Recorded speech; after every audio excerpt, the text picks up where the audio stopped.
You ask Tiger to solve. This deals with linear equations with one unknown. The final result is n equals 17. Let's solve it step by step. Simplify the expression. Expand the parentheses.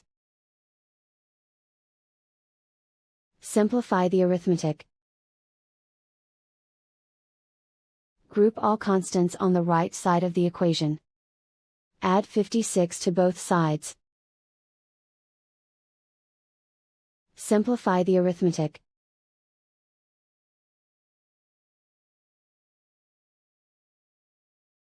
Isolate the n. Divide both sides by 4. Simplify the fraction. Find the greatest common factor of the numerator and denominator. Factor out and cancel the greatest common factor. And so the final result is n equals 17.